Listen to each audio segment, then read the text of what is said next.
Hey, hey, hey. Welcome, welcome, welcome. Happy Sunday. This is your girl, Carla Renata, the Curvy film critic, and you have tuned into the Curvy Critic with Carla Renata here on YouTube and also streaming later on Facebook Live. I am a film critic, and what we do here is I talk to people above and below the line in the film industry. I have a few little items to get to, but before I get to that, I want you, if this is your first time joining me, give me a big old thumbs up to let me know that you are here. Click that bell for notifications so that you know when I go live, when I have guests, when I have a show, so on, so forth, and etc. So having said that, let me tell you how my week went. Now, first and foremost, I attended a virtual gathering honoring, so to speak, of Rada Blank, who is the director and writer of 40-Year-Old Version, not Virgin, Version. And it was lovely. She was boohooing. Hey, Michael B. Hey, Brandon.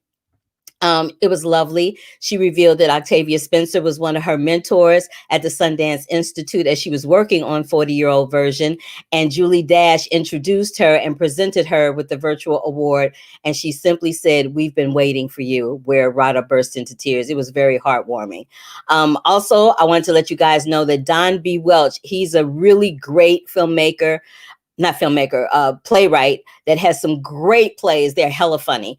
And he is taking his plays virtually as everybody's taking everything virtually these days. He has a play called Love on a Two-Way Street that is going to be streaming via abffplay.com for free if you have a membership. And it stars Vanessa Williams, Dorian Wilson, Erica Ash, Kelly Price, my boy Tony Rock, Darius McCrary, Eamon Joseph, and Kiki Haynes. It is for 1 week only, beginning on December 12th, and it culminates its opening and closing on December 13th. So you guys really don't want to miss that right there. Small Acts is a film that I've been telling you guys about for a minute.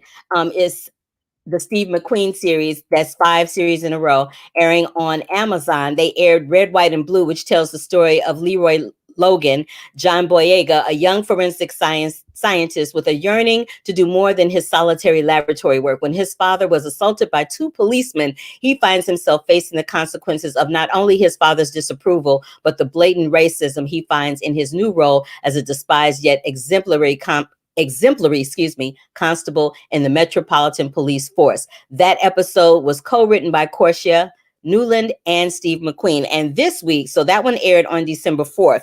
On December 11th, which is coming up, we have a new chapter, Alex Wheatle.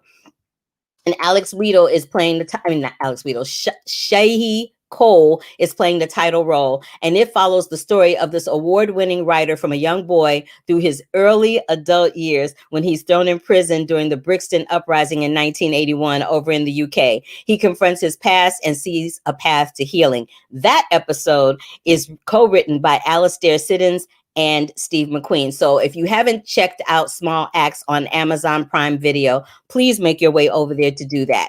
I, once again, was a mentor this week again for NALEAP.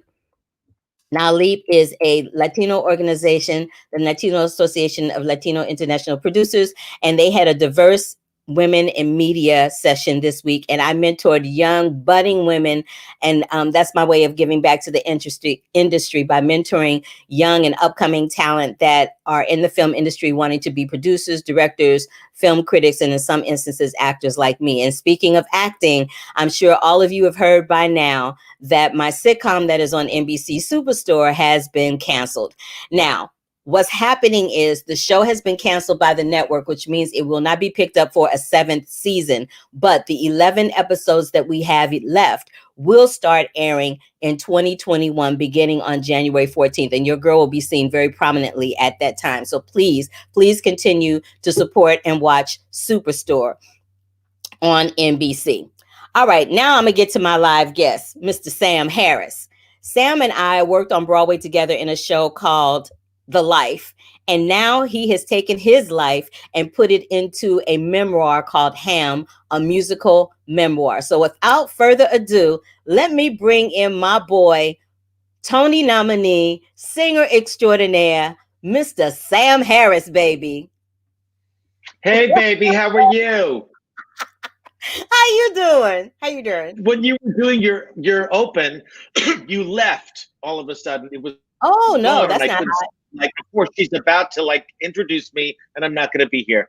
So Oh, before we even begin with anything that you want to say, I just want to point out that the life was 2 years ago, and how you must we look point out exactly how the long ago same. it was? Do Yeah, we really but need to you, do that though? but baby, you look the same, and I look 20 years older. So No, you don't. I appreciate you for saying that. You are so sweet. Let me tell y'all something about Sam. Okay, so I'm gonna share this, and it's full disclosure, but not really. So,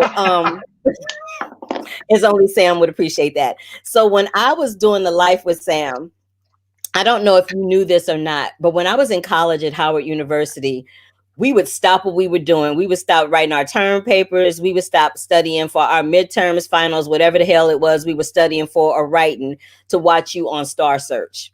And we watched you every single solitary week. And I used to pray that one day I would meet you. Child, not only did I meet you, but I worked with you, and now we're friends. So I was like, what the hell is going on with that? And I remember one day you came off in the wings, and I used to stand in the wings and watch you sing because I'm like, how is he hitting them notes? I just need to know. Like I'm a person personal. I need to know. I need to know how that's going down. And I looked at you one day, and you came off after the opening number. Use what you got, and you said, "I said, look here. I got a black dress and some pumps waiting for you. You let me know when you need me to do some black ground." And I did do black ground for you. that's right. We did the Remember that? rescue. Yes, of course. And did we also we did the record? We did it. Was it Avery Fisher Hall? Yes, Did we we do? sang. Yes. It was some event honoring Marion Wright Edelman, and Hillary Yes, and all those people were there, like Hillary Clinton. Child, I was like, if Sam Harris gonna hook a sister up with a black ground gig, you hooked a sister up with a black ground gig. I was up that's in the Lincoln one. Center singing black ground in front of the first lady and Marion Wright Edelman. And Like for Marion. me, Yeah. I'm like, for me, it couldn't have got any better than that. I was like, what is going on in my life right now?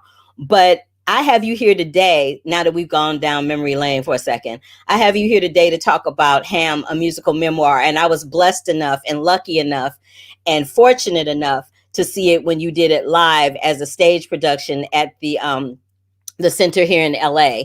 At the The Renberg. Yeah. Yeah. Yes, at the Lindbergh Center in LA. And it was fabulous. And I was crying. I was like, oh Lord, why am I shedding a tear? But I want you to talk about what it was, what happened in your life that you were like, I just got to get this out and get it out on stage. And then once you did the stage version and it was so incredibly successful, you went ahead and made it into a film. Can you just talk about that for a second? Sure. Well, it started with a book. Oh no, he froze. No, Sam, come back.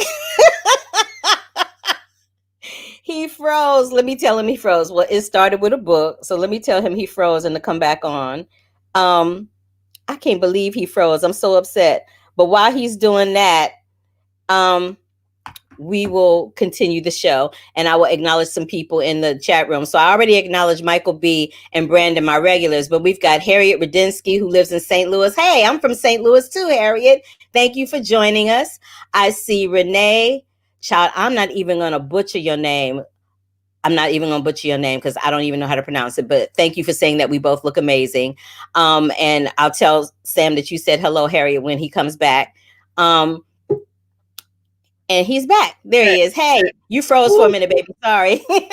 So Harriet Radinsky says hello. Pardon me? Harriet Radinsky told me to tell you hi. Oh, hi, Harriet. All right, so it started with a book that I wrote, Ham, Slices of a Life, that came out in 2014. And when we were promoting it, I would, instead of doing it in bookstores and stuff like people do, I did it in theaters because that's where I come from. So I would do it in theaters with my music director of 4,000 years, Todd Schroeder, and I would read a story or two, and then I would sing a song that was somehow relatable to it. Well, when I did it in New York, Susie Dietz, who's an amazing producer, came up to me and said, "Do you want to develop this into a real show?" And I said, That happened to be in the back of my mind. So she said, let's do it. And I live in LA, as does Todd. And we went to New York, and Billy Porter, my old friend, Billy Porter helped develop it from the page to the stage, and would say, okay, this was a story. Now go home and write the scene. So and I played 12 different characters in it, as you know. So go write the scene. And I would come back and we would work. And then I started writing original music for it, as I did go with Todd sometimes. And then he directed the New York production. And then I came back home to LA, and we did a run of it where you saw it at the Renberg. It was directed by the brilliant Ken Sawyer. And then we did it at the Pasadena Playhouse and filmed it there.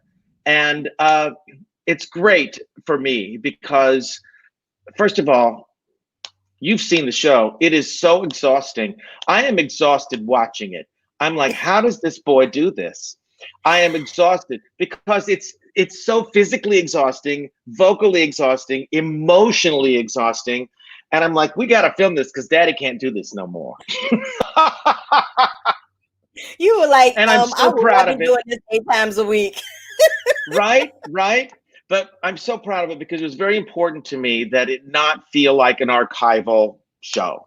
It's filmed. We had 5 cameras and cranes, and we shot 2 live shows, and then did a pickup day for cameras on stage for close-ups. And I said, I want this to feel like a film. I want it to feel like it has the flow of and rhythm of a film. And Andy Pachogel directed it and just did a magnificent job. So I'm happy about it. The part that wore me out the most was when you talked about always knowing that you were a ham. Always knowing that lived within you. And you're fortunate for that, because most people that do what we do, it takes them a minute to figure that out. It takes them a minute to figure out that they need that applause. They need that adulation of being on a stage or being on a screen. They need that because it fuels them like fire to a flame. You know what I mean? So I think because I knew I was very blessed. You're right. I was very blessed. I knew what I wanted when I was like 3. Seriously. Like, they had to pull me off the dining room table because I was doing a song and a dance, and I always knew, and I always loved making up stories. And then as I learned to write, I was writing stories, and I had to sing and I had to tell stories. So I was lucky because, yes, I think a lot of people, they find their passion, their bliss sometimes later. I was lucky that I found it early. What that did, was gave me a drive, and it gave me a focus that was just hell bent on. Also, I grew up in, the Bible Belt, and it was very fire and brimstone. And here I'm this little gay boy, and I left home when I was 15 to find my tribe, to find other theater folk who we understood what that common passion was, and that need to tell stories and that need to express myself. So while, yes, it's that you need that audience, for me, it was really more of a need to express something. And in this movie and in this show, the specifics are mine because it's autobiographical. But I do think I think that people can find themselves in it. Anybody who's felt outside, anybody who's been a misfit, anybody who's had a dream, which is kind of everybody. So it's my hope that this show, this film, it's not like you're watching it. I want you to, live it. When you said you cried, it's because you related to it. It's not like you know what I mean? This was the thing. I related to you, and I related to your story, and I related to how you were conveying that story to an audience full of people. Now, there were sprinkles and moments that, yes, personally, I did relate to that, because I can relate to what it's like to be different. I can relate to what it's like to, be condemned or labeled as other. I know exactly what that feels like. I have dealt with that particular instance my entire life on this earth. So I know what that feels like. And I also knew what it felt like to come from the Midwest. You came from the South in Oklahoma, but I came from the Southwest, but I came from St. Louis, Missouri. And in the Midwest, it was probably even worse to come out and say that you were gay. I had friends that they used to confide in me what their situation was, and I was the only person that knew outside of them. They didn't tell their Mhm. family, and I watched how Right. painful and heartbreaking that was for them, and how some of them at some point they just conformed to the norm because they just couldn't find a way to exist in the Right. world they wanted to exist in. Well, as you know, in the show, at 16 years old, I had left home when I was 15, and at 16 years old, I attempted a suicide. I'm not giving any spoilers away, but because of that, it wasn't even because it was because I felt something was wrong with me because I was told that, but it was also because I had experienced the first time I fell in love. And I thought, I'm never going to be able to have this. I'm not going to be able to feel this or express this or have this as my normal or share with my, you fall in love, you want to tell the world. And thankfully, that attempt was not successful. And then I had a teacher in the 6 months that I came back home who really saved my life. And that's, as you know, is a really important scene in the film. But then, here I am now, married. I have a child, and these things were not even fathomable growing up. We're about the same age. They were not fathomable. It wasn't even something to dream of, you know? And so here No. we are Mm-mm. in this time, and I've had this career in show business, but I have balanced it and found a way to have both. I have a normal life. Yeah, you do. Yeah, you do. And you have a lovely husband and you have a lovely kid. He's fantabulous, I must say. He And is. you all have done a really, really great job at raising him. People online are asking me questions, so let's get to Please. that. Um, Okay. let's see. They wanted to know if it was done post or pre-Rona. I said it was pre-Rona because I was in the theater watching it, so that would be pre-Rona. Yeah. Um, No, no, no. But isn't it interesting now? Here we are in this virtual world, and now it's out on December 3rd, a couple of days ago. And it's Lemily, which is a theater chain, has gone virtual. Like Warner Brothers just went to HBO because we got to have product and people got to see things. And I'm really grateful about the timing of this because, we need to theater in its best form and film and all of that is a reflection of us, right? It's a yes. reflection of the human condition. And here we Mhm. are all stuck by ourselves, and we don't get to have that feeling of going into a theater and having this common experience with other people from all worlds, races, religions, orientations, whatever. And we all laugh and cry and think together. And here we are isolated. And so I was so thrilled that this timing happened because people get to see it, even though it's not in the theater.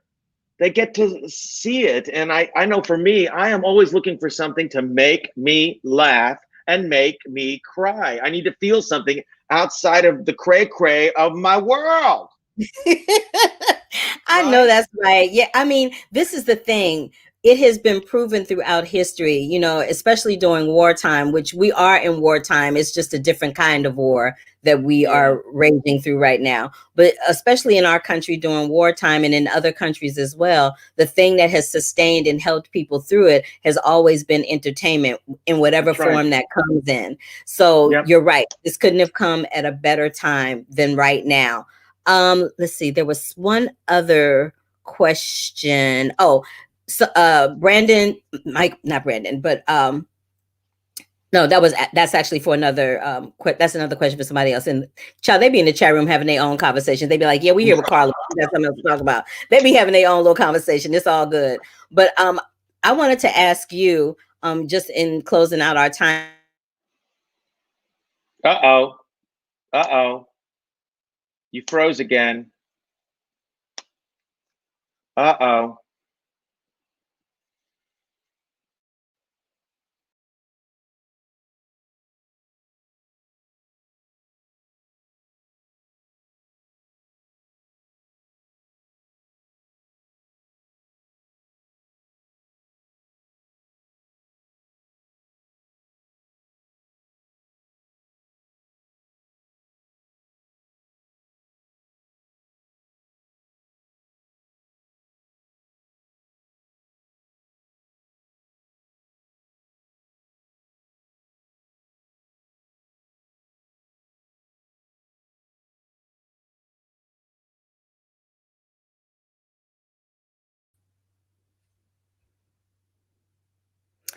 Y'all, the internet gremlins are coming for me today. They are coming for me today. I see you, baby. Oh my God. And the internet gremlins are coming for me today. But I wanted to ask you, before we close out, do you have anything up until this point you regret? Did I regret? Mm-hmm. No. I mean, yeah, I can look back and say I made a stupid decision. Yes, I should have been more patient with that, or I should have. I think it all happens because of the way it's supposed to. Because if you take out any element of your life, then the trajectory of what happened after would not have happened. So I think we have to look at ourselves and say, am I happy with me now? Do I think I'm a good person? Am I doing my job in the world to make the world a better place? And if the answer is yes, then I cannot criticize anything of who I am or what happened, because now is now, you know? I do. I have to tell you something. Hold on. I know it's here somewhere. Hold on. La la la la la. You know, I have a new book, baby. I have a new book. Oh, It's my first literary fiction. substance It's of all called things. The Substance of All Things. This is fiction. And this is about a boy growing up in the 60s in rural Oklahoma who discovers that he can heal through his disfigured hands. And Look at this is you. this has gone pretty crazy. The reviews have been insane. And this is a movie. I won't be in it, but this is a real movie. And so I wanted to let you and your guests know that. I just love you. I love you, Black. And tell everybody where Ham, a musical memoir, is streaming right now. It has been streaming since December 3rd, but tell people where they can find that and tell people where they can find your book. Lemily, which I can't even spell. Lae. MMELE. You know better than me. They Uh-huh. go to there and you can rent it like any streaming service. Also in January, it's going to be on Broadway HD exclusively for a couple of months, and then it goes wide. So, but this is the time, and especially around Christmas, it makes you feel good, makes you feel human. So those are the places to go now. And the book, of course, you can get on Amazon.com. And I'm just really proud and I'm really happy. And to be able to look around in this bizarre time, from obstacles come opportunities. And I think there have been a great deal of blessings in all this crazy. And the fact that you're doing this and we've had this eye-opening experience of being able to do this virtual stuff, and things will never be the same. And I think some of that is going to be, it's opened our eyes in a lot of ways. And who we are and what our priorities are. And I'm not going to get into it because I know our time is up. But for all y'all who are whining, the gremlins are messing with me today, y'all. He'll come back eventually. Michael, if you could help us out so he could say goodbye, and I'll just keep talking until that happens. But I adore Sam Harris. He's one of the greatest human beings that I know. He is really wonderful. He's very giving. He's very warm. And, not to mention the fact that he's like ridiculously talented. I mean, he's Sam Harris. What can we say about that? He's Sam Harris. What you going to do? But if he comes back, I'll say goodbye to him. And if he doesn't, I will go on with the show and talk about this movie called Dear Santa. But I'm going to wait and see if he comes back in. But until he does, he's gone. So, or he might come back. We'll never know. But you guys, but thank you, Sam. I appreciate you. He's back. So we're going to say goodbye real quick. Oh my God. I know, internet gremlins, but let's just say goodbye real quick. I know, and it's not your fault. It's probably on my end, but my ghetto booty internet over here. All right, honey, you be well and be safe and be smart. And I love you so much. I love you, Black. Thank you for coming on today, Sam. I appreciate you. Mwah. All right. So I'm glad that we had a chance to say goodbye to Sam, because baby, that was just too many things right there. All right. Now let me hit these interviews real quick. Hit these reviews real quick and then let you see this other interview that I have with Mike Africa Jr. and Tommy Oliver. And you guys might know Tommy Oliver as the executive producer of docu-series on OWN called Black Love, which I just love it. And what he does is he takes all these celebrity couples, talks about how they met, talks about the challenges that they have being Black people in love in Hollywood. It's great. But I really want you guys to know. Thank you, Diane. Diane L says, I was fabulous in the life. You were there during the first week of preview. So FYI, but not really, I was the swing for the life. So all the ladies that you saw on stage, I was their understudy. I wasn't on stage every night. But the times that I was on stage, we got it in. We got it in. We got it in. So there was that. But thank you. I appreciate that. And yes, of course, Harriet, I will always have Sam on anything that I'm doing. We're friends, and I support my friends, and I support my people from my hometown, like St. Louis, and I support people in the theater because I love the theater. I come from the theater. All right. So, Dear Santa. Dear Santa is streaming on IFC Films. IFC Films. Now, everybody loves Santa Claus, right? But don't you wonder when you were a little kid where those letters to Santa were going? Well, the United States Postal Service has started something over 100 years ago called Operation Santa. And basically what they do is they take all of those letters that little kids write to Santa and they put them online and they put them in the individual post offices and they allow people to adopt a letter to fulfill the dreams of those people, those kids, those families that have wishes that they want to have fulfilled or gifts that they would like for their families. And when I tell you, I broke out into the ugly cry during this film. It started streaming on December 4th. It is a beautiful documentary. And more than anything, it gives you hope. It is directed by Dana Lackman. And it is a beautiful, beautiful film. You know, don't let your kids sit down and watch it, and don't watch it while your kids are around because we don't want them to think that Santa is real. But the thing that made me laugh the hardest is that one of the little kids said that, you know that the Santa that they see isn't the real Santa because there's only one Santa, but he has helpers that go around the globe to pretend to be him so that all the kids can get their gifts in.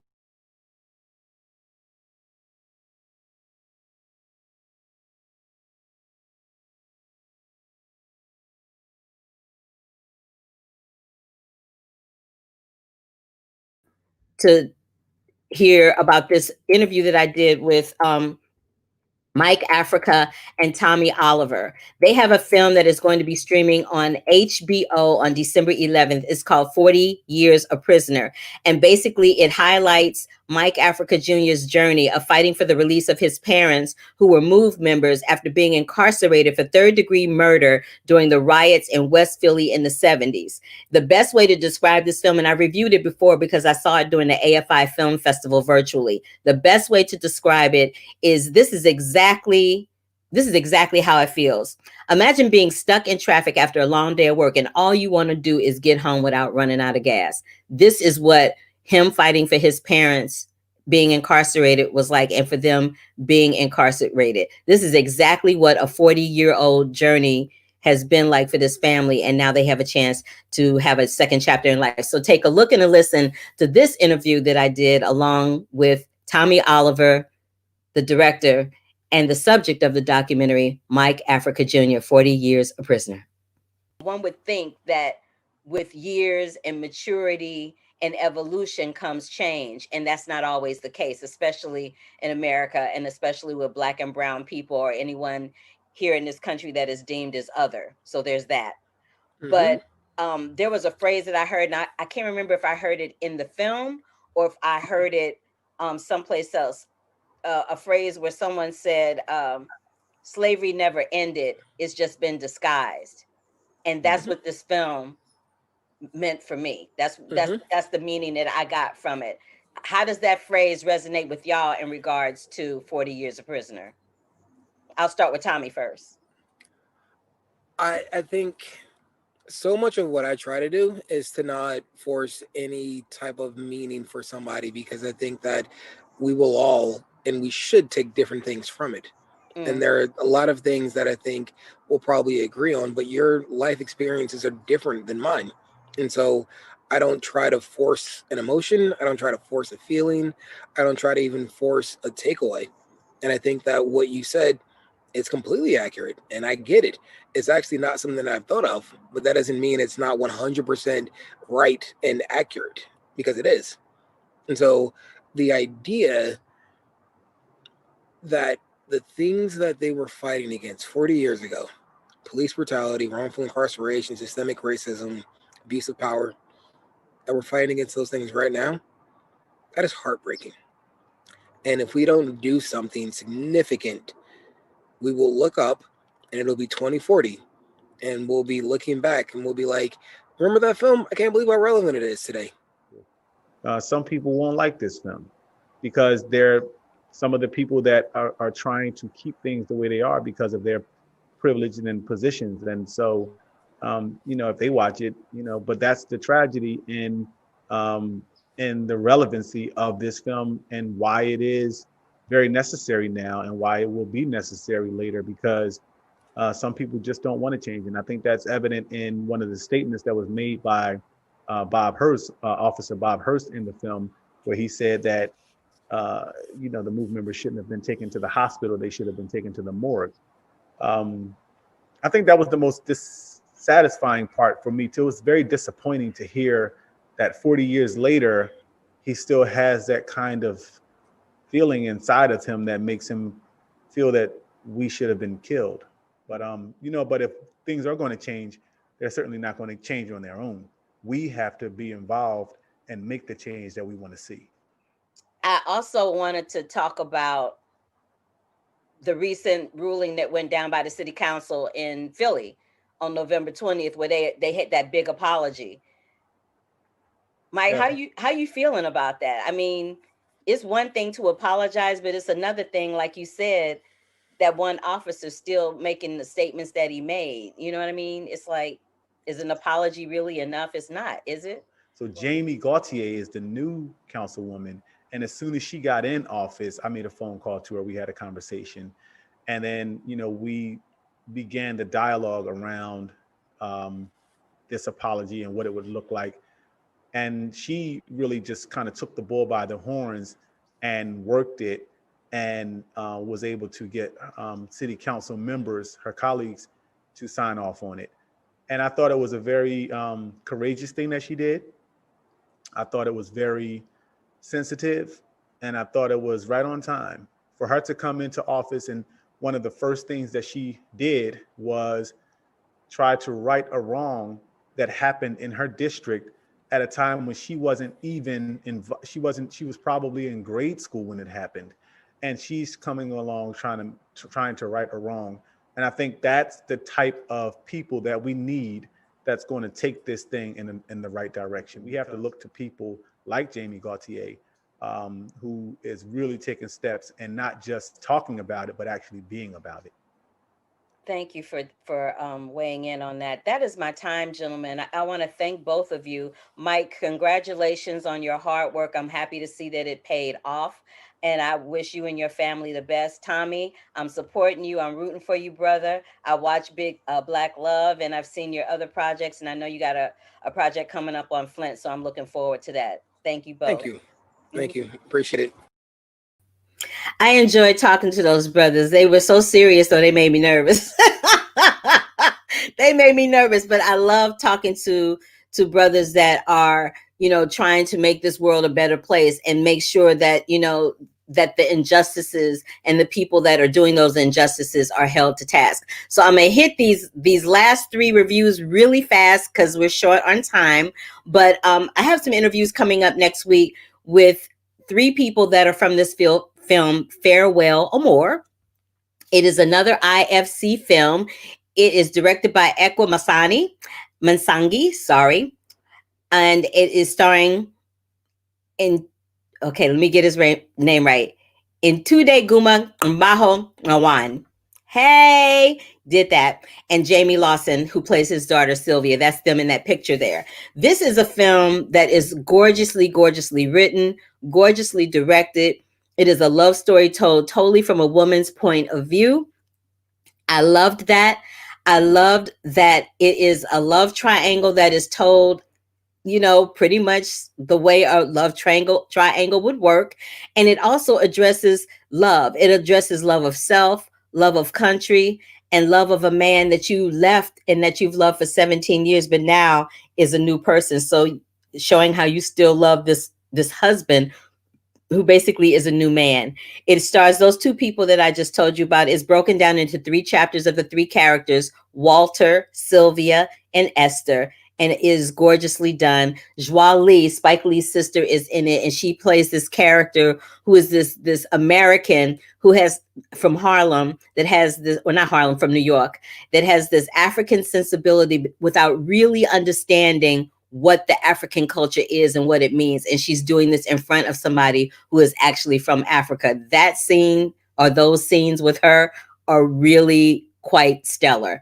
Marcus Scribner, who you guys know as the oldest son in Blackish, he plays the love interest for Jamie, who plays Sylvia in the film, and it is absolutely gorgeous. I highly suggest checking it out. It will be able to be streamed on December 11th. What's currently streaming on Netflix right now is a beautiful black and white film directed by David Fincher called Mank. And Mank is short for Mankiewicz. Now, you know that name because we often associate it with Ben Mankiewicz from TCM, but Herman J. Mankiewicz is one of his relatives, and Herman J. Mankiewicz is the screenwriter, or one of 2 screenwriters for Citizen Kane, which is mostly highly identified with Orson Welles. So in 1940, at the age of 24, Orson Welles was brought to Hollywood by RKO Pictures with a contract, and he was given autonomy to work with anybody he wanted to, and he chose Herman J. Mankiewicz, and that sounds a lot easier than it actually turned out to be. This is a black and white film in modern day times. I love watching black and white movies because it makes you concentrate on the story and the acting and and the facts that are being told. So I love it for that reason. If you love black and white films like I do, and for the reason I just mentioned, you'll love Trumbo, which is another Hollywood Golden Age story written about Trumbo, and he was played by I can't remember his name. I can see his face. But anyway, Trumbo. Check it out. Check out Mank. Check out Trumbo. It is directed by David Fincher, and it stars Gary Oldman and Amanda Seyfried. Last but not least, there is a documentary that is on Netflix as well. It begins streaming on December 11th. It is called Giving Voice. And Giving Voice is a documentary that chronicles the journey of students going to compete in the August Wilson monologue competition with the opportunity to perform on Broadway at the August Wilson Theater in New York City, which was formerly the Virginia Theater, where, FYI, but not really, I did Smokey Joe's Cafe there as a Broadway performer. I know about the August Wilson monologue competition because I am a judge, and have been for quite some time, of the Spotlight Awards for the Music Center here in Los Angeles, where we pick winners in classical and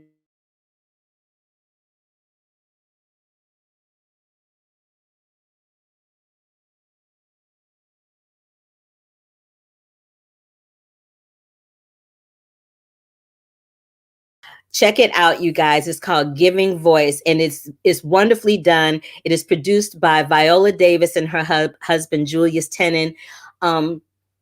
And it's giving Julius Tenen, Viola Davis, Denzel Washington, they are making sure that August Wilson's legacy is not forgotten and not thrown by the wayside. We know who Tennessee Williams is. We know who all these other great writers are, American writers are in America, but we have a tendency to throw our people of color that are playwrights and prolific writers to the wayside for whatever reason. It does happen, but folk are determined not to let August Wilson go by the wayside. So again, you guys, it's called Giving Voice. It will be streaming on Netflix on December 11th. That is it. I got through it all in record time with all the glitches and everything. I'm so sorry that we had some glitches here and there.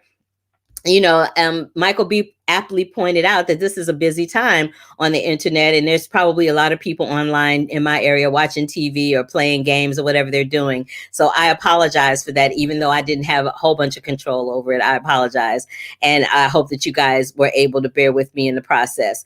Next week, I'm going to have interviews with Reginald Hudlin in conjunction with his Disney Plus film Safety. And I'll also have the cast and director, writer of Farewell Amor. Now, let me see what y'all talking about in this chat room one time before I go. I know y'all were talking about The Grinch and Polar Express, and I told Brandon that I'm going to do a show specifically about holiday classics before we get out of 2020. So I will get into that. And I see you talking about say that 5 times, Michael B. You ain't right. You know I can't say that. I could barely say it right one time. But yes, Renee, thank you so much for joining me. I hope you come back and visit us again soon. And I loved having Sam Hammy. That was right in time with Sam Harris. I loved having Sam Harris here as a guest. That's my friend, and I love him dearly. So if this is your first time joining me, I am Carla Renata. You have just watched the ghetto booty version broadcast of the Curvy Critic with Carla Renata here on YouTube and streaming later on Facebook Live.